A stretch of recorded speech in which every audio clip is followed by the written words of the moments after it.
स्वागत करता हूं आप सभी लोगों का जो यहाँ उपस्थित हुए हैं। न सिर्फ इसलिए कि वो यहाँ उपस्थित हुए हैं, बल्कि इसलिए कि उनमें एक चाह है कुछ करने की, न केवल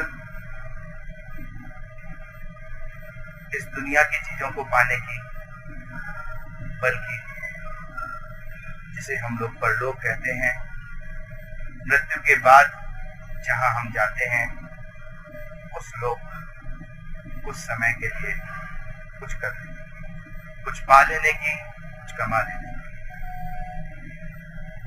क्योंकि जीवन में कुछ भी निश्चित नहीं है। कोई नहीं कह सकता कि अभी थोड़ी देर बाद क्या घटना घट जाए, और चाहते हुए भी उस घटना को घटा नहीं सकते हैं, वो अपने आप ही घटना घटती है। किंतु एक बात जिसे हम मृत्यु कहते हैं वो निश्चित ही है। आज, कल या कुछ वर्ष बाद आना तो उसे है ही, उसे कोई नकार नहीं सकता, उससे कोई बच नहीं सकता। ना आज तक कोई बचा है, ना आगे कभी बचेगा। चाहे जितने भी महापुरुष हुए हों, जिन्हें हमने भगवान का दर्जा दिया, राम हो, कृष्ण हो, गुरु नानक हो, महावीर, बुद्ध, जीसस, या और कोई भी ना। एक समय था वो थे, आज वो नहीं है।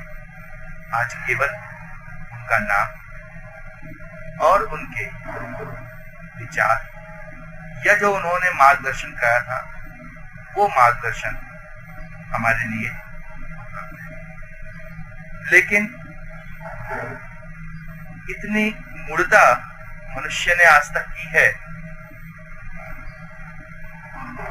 कि उनके बताए हुए रास्ते पर, उनके किए हुए मार्गदर्शन पर न चल के, बल्कि एक सांप्रदायिकता पैदा करनी शुरू कर दी है।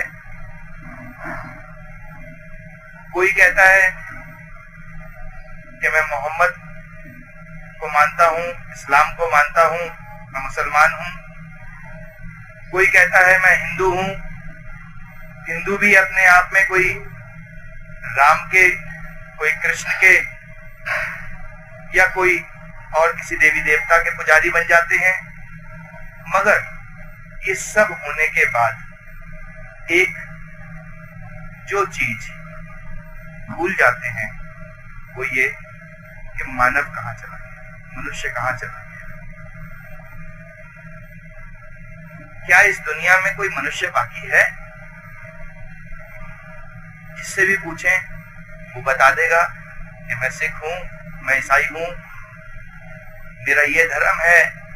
मगर इंसान का धर्म, मानव का धर्म, वो कहां चला गया? तो ये भूल पिछले 5000 सालों में होती चली आई है कि जो भी व्यक्ति मार्गदर्शन के लिए आगे आता है, लोग उसकी बात को नहीं समझते, समझना चाहते भी नहीं। और उसके पीछे कारण ये नहीं है कि वो समझ सकते नहीं, उसके पीछे कारण ये है कि उन्हें महापुरुष बता के और अपने आप को सांसारिक व्यक्ति बता के अपना पीछा छुड़ाने का इससे आसान तरीका उन्हें नजर ही नहीं। कह देते हैं कि राम इसलिए कर सके कि वो भगवान थे, कृष्ण ऐसा इसलिए कर सके कि वो भगवान थे, वो महापुरुष थे, और हम तो साधारण जन हैं। इस तरह से हम वो सब काम कर सकते हैं जो उन्होंने किया।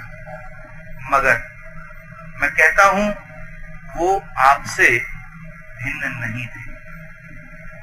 फर्क सिर्फ इतना है, जिस प्रकार एक बीज मिट्टी में गिरता है और उसमें अंकुर फूट पड़ता है, और दूसरा कोई बीज किसी पत्थर पे गिर जाता है और वो अंकुरित नहीं हो पाता।